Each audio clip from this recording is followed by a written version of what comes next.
It's fair to say that Venom were the precursor to more than a few metal subgenres, including thrash, speed, death, and black. So in salute to the original Unholy Three, I'm going to count down my 10 favorite Venom songs from their classic era, go into specifics on why I dig the tracks, and of course give out pertinent details on each and every song. Stay tuned.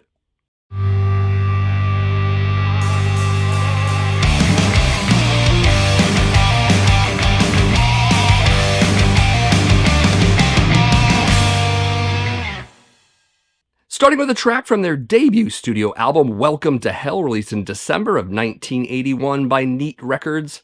This is Welcome to Hell. So track starts with a bit of a stomp, along with heavily distorted chords and a bass slide going straight into Cronos' shouty anti-Christian diatribe. Love the whispered hell parts during the chorus. Mantas mostly sticks with a single riff for the verses, with only some variation in the chorus and bridge.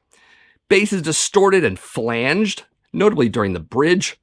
After a female voice reads a Psalm 23, along with Cronos yelling combatively in the background, an extended drum roll brings us back to the main riff, the final verse chorus, and then quick drum roll and an abrupt end. Always love the line, destined to live right, we're taking hell as our home. Just seems to sum up Venom in general. Also, no guitar solo in this one, it's just riffs. Anyways, Venom has performed Welcome to Hell about 150 times, making it the 5th most played song in their career. So at number 10 is Welcome to Hell. Next up is a song from their Canadian Assault EP, released in 1984 by Bonsai Records. This is 7 Gates of Hell. So first off, this is my very favorite record in their Assault series, which there is also American, French, Scandinavian, German, and Japanese, each of which released in their respective markets. I talk more about the Assault series in my top 20 favorite classic metal EPs video, so go check that out if interested. Anyways, track begins with some intermittently fading ambient guitar tones and cymbal taps, very mellow intro. Then the gong is struck and a drum roll brings us into the main riff, which marches along and gives a more epic feel than the usual Venom songs, perhaps excluding At War with Satan, of course. Has a very similar feel in that marching sense with Countess Bathory, which we'll discuss very soon. Cronos, while still shouty, brings in a bit more growl to his vocals. His voice also cracks a bit here and there, but it's Venom, so, we know what we're in for. Also a jump up in lyrical quality from their earlier days. Definitely check those out when you hear the song next, the lyrics specifically. Good stuff. Love the almost breakdown passage about mid-track with Cronos' heavily distorted vocal overlaying with the line, when reality is a dream and every lie is true, and the day when you are me and the night when I am you. Good stuff. Some minor soloing at this point that almost adds some Middle Eastern flavor here. Then one more verse and then a repeating of the chorus title, a bit of a flourish, and then a fade out of the main riff with some soloing intertwined. You can also hear that Cronos resumes singing, but even that fades out with the rest of the track. I mean, where was he going with that? I guess we'll never know. Anyways, Venom has performed 7 Gates of Hell roughly 100 times, making it the 8th most played song in their career. So at number 9 is 7 Gates of Hell. Next is a track from their second studio album, Black Metal, released on November 1st, 1982 by Neat Records. This is Countess Bathory. So the track is about a Hungarian noblewoman who during the late 1500s and early 1600s allegedly murdered hundreds of women and girls and then bathed in their blood, purportedly in the belief that she could attain some sort of youthful beauty from it. It's a sufficiently creepy story and good lyrical fodder for Venom. Not to mention that the band Bathory, who were contemporaries of Venom, were actually named after her. Anyways, the track opens right away with the lead riff, which has a real crunch to it, but also with bass falling, then drums kick in, and the track truly begins. Riff changes up quickly to the verse, which is chord heavy, and allows Cronos to fill in the intermittent gaps with his vocals. He turns up the aggression during the chorus vocals, but merely repeats the title of the song. Drum beat is fairly standard, but with some double bass in the chorus. Dig the transitional riff to the breakdown, which gives the track a little more variety, which it definitely needs. But then quickly punches back into the chorus, then for a final verse, then chorus again, then a quick flourish and fade out. Venom has performed Countess Bathory about 150 times, making it the 2nd most played song in their career.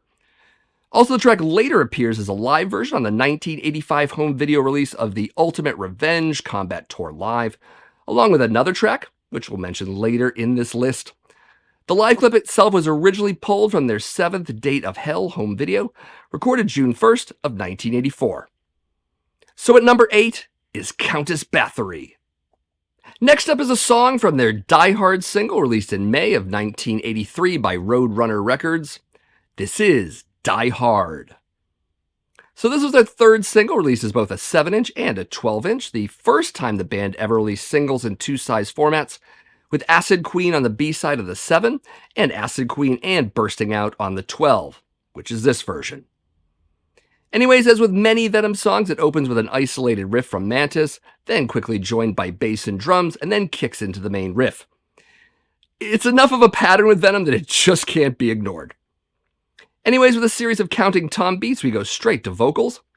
I particularly like the joining in of backing vocal yells of the song title in the chorus, presumably by Mantas. Also hearing distorted bass runs a little bit here and there. Always like when Cronos throws in these almost lead bass lines.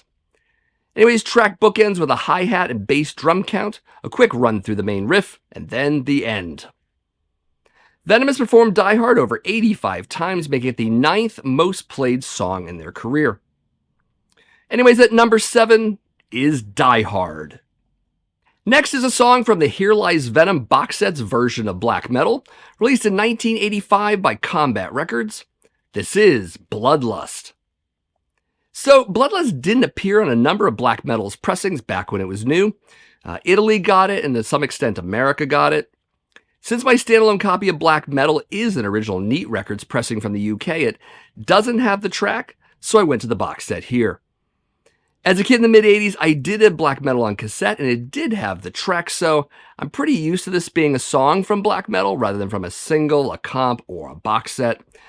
In fact, my brain always expects it right after Raise the Dead, and I still get momentarily thrown off when I hear a version of the record that instead goes straight into Teacher's Pet. Always messes me up. Anyways, track begins with Mantas starting the riff, with Cronos yelling, "Come on, turn it up." Gotta say, I love when Venom throws in these otherwise live elements into their studio recordings, likely because it makes it seem more like the band is actually trying to connect with you. I don't know, maybe you have a different theory. Anyways, when the track kicks in, you get some of that great Venom chaos for a moment, then a hint of the main riff, and then Cronos yells the guitarist's name, and we get a quick manic solo leading into the verse. The chorus is simply the song title, yelled once, but I like the simplicity of that. Then a number of the segments I mentioned before get repeated for the second round. And I have to admit, when I was a teenager listening to this song, I always thought the line was, "squirting my load on the meek and the mild," which of course it isn't, but was totally hilarious back then. Anyways, another solo follows while Cronos rants here and there about stuff. Then another go with the verse and chorus, a hearty evil laugh, a quick revisit of the main riff, and then it ends. Venom have performed Bloodlust over 130 times, making this the 6th most played song in their career.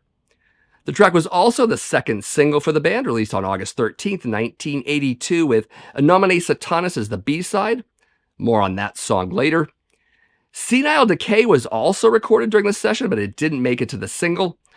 But if you're looking for that track, it can be found on their From Hell to the Unknown compilation put out by Raw Power Records back in July of 1985. That's how I got familiar with it. Also, there was a music video made for Bloodlust, which you can find at the Venom Vivo YouTube channel.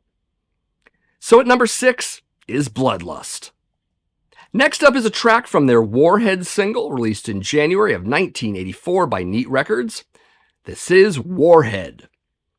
So this is their 4th single, with Lady Lust and 7 Gates of Hell on the B-side. There were 3 variants of the cover for the 7-inch, each with a different band member in the foreground. This 12-inch version has them all the same size. Anyways, track opens with a tribal drum beat and some wailing riffage, while Cronos distantly grunts and yells. Then, at the 40-second mark, the track makes a dead stop for a second, and then just explodes with the title of the song. It then moves on to a slow gallop riff with pounding drums underneath Cronos' shouty verse lines. Then another dramatic dead stop, a quick tom count, and then another explosive chorus. Really love this aspect of the song, the whole over-the-top stop-start thing. Through the song, Cronos really goes all out with various primitive animal sounds. I mean, not just grunts, but growls and wails as well. Thematically, it makes more sense in a track like Cry Wolf, which is about a werewolf, but we'll take it here too. Anyways, Mantas does invoke some Sabbath-esque low-end guitar moans here and there, which I dig. The last 2.5 minutes of the song are basically chaos with sirens, screams, slow drums, wind, demonic howls, and evil laughs. You might see this as needlessly stretching out a track, but I feel it does fit with what Venom's trying to do, which is put atmosphere into their material. So I don't mind it. Anyways, Venom has performed Warhead over 140 times, making it the 4th most played song in their career. Anyways, at number 5 is Warhead. Next is a song from their French Assault EP, originally released in 1985 by New Records, with this copy being a 2017 reissue by Back on Black. This is In Nomine Satanas. So track punches straight into a marching riff and standard drums, punctuated with a brief but mocking laugh from Cronos. Lots of heavy, sliding bass notes to accent. Speaking of whom, vocals from Cronos are heavily drenched in reverb and almost sound cavernous, delivering the usual devotion to the devil in the lyrics. Also, some likely borrowing from Anton LaVey's Satanic Bible with the line In nomine de nostri satanas luciferi excelsi, though the line does date back to older and far more obscure sources. Either way, love Cronos' delivery of it right before the guitar solo, which also has cool bass runs along with it, for those taking notice. After the final verse, we get a spoken part over top sounds of what can only be described as the screams of the damned. At that point, the track fades out. Venom has performed In Nomine Satanas over 80 times, making it the 10th most played song in their career. So at number 4 is In Nomine Satanas. Next up is a track from their debut studio album, Welcome to Hell. This is In League with Satan. So track opens with a clearly backwards message from Cronos. In case you haven't spun it in reverse for yourself, the message is, Satan, raised in hell, raised in hell. I'm going to burn your soul, crush your bones. I'm going to make you bleed. You're going to bleed for me. So that's kind of fun. Anyways, the backwards message abruptly shifts to tribal drums and a pulsating riff as Cronos, once more saturated in reverb, tells us how much he's into the devil. Pretty simple track in general with its economy of riffs and its overall chanting and almost anthemic style, notably the catchy chorus, which again is mostly the title of the song repeated. Track ends with more backwards message stuff underneath guitar wails and then fades out with that. This track was also a single recorded in January of 1981 and released 8 months earlier than Welcome to Hell, with Live Like an Angel, Die Like a Devil on the B-side, making that single the very first release from the band on Neat Records. Also, a very expensive single to chase down, which is why I don't own it. Anyways, Venom has performed In League with Satan around 70 times, making it the 12th most played song in their career. So at number 3 is In League with Satan. Next is a track from their second studio album, Black Metal. This is Black Metal. So track begins with this noisy, percussive rattling passage that almost sounds mechanical or industrial in nature. Then in a slow fade-up, it's joined and then replaced by a crunching riff, at which point something akin to an explosion is heard, and then Cronos jumps straight in with bass and vocals. And once again, the chorus is the title of the song repeated. We get a lot of that, not only from Venom, but from many metal bands of the era. Anyways, production on this track, like much of the album, is a bit noisy, which for many Venom fans no doubt adds to its charm. But despite the lo-fi presentation, the track is heavy and relentless, and certainly has some of that Motorhead-like no-nonsense drive to it. Also, this is the first album and song I ever heard from Venom, and it does have a bit of nostalgia and draw for me as a result. Still love the stop-start moments when Cronos yells, "Lay down your souls to the gods rock and roll," which is a curious term to use in a song otherwise referencing metal. But anyways, a totally proto-thrash tune that surely influenced that genre's bands to follow, summed up by my favorite line in the track, which is, "Black leather hounds, faster than sound, metal, our purpose in life." Love that. Anyways, Venom has performed Black Metal around 170 times, making it the #1 most played song in their career. And for good reason, though as you can figure out, I still have one other Venom song that scores just a little higher than this for me. Anyways, at number 2 is black metal. Next up is a song from their debut studio album, Welcome to Hell. This is, of course, Witching Hour. So ambient sounds gradually fade up to start the track, interspersed with Cronos slowly hitting single distorted bass notes, adding the right amount of building menace. In the back of this initial passage are faint and distant screams. After about 30 seconds, a driving riff drops in, and then bass and drums barrel through to get things going in a thrashy direction. Cronos sounds a bit tinny in the verses, but gains a bit more heft in the choruses. Really dig that they hold off on putting the song title into the chorus the first time around, and save that for the second and third choruses instead. The track definitely has an overall live sound to it, as many other Venom songs do, but this one in particular. Funny though that some of the flaws in the production don't deter from the actual track. I mean, one could make the argument that, again, it actually adds to the song. Anyways, when the song title actually pops in, all but the drums stop for it, then resume with a guitar solo, which is almost noodly for Venom, but then dive bombs and screeches into more familiar terrain. Track ends with pure mayhem and then a quick fade out. This track was the other song that appeared as a live version on the Ultimate Revenge Combat Tour live home video. However, this clip as well was pulled from another source, namely their live EP video. It was released in September of 1982 as a promotional tape from Neat. Often enough, this is considered their first music video. Anyways, Venom has performed Witching Hour about 150 times, making it the third most played song in their career.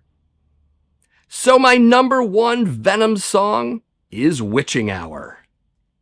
So one aspect of this list that actually surprised me was just how many of my favorite Venom songs are from the first 2 albums, but also from singles and EPs. I do love the following 2 records to one degree or another, but it's always been clear that Welcome to Hell and Black Metal really are the crowning jewels of Venom's discography. And again, so many great tracks of those singles and EPs at the time as well. Love those. Anyways, I'm sure some would have liked me to include tracks from their offshoot band Venom Incorporated, featuring at least a couple ex-Venom members, but I'm going to be one of those people who views them as an offshoot and not the real band. I mean, I dig what they do, but for me, they're not Venom.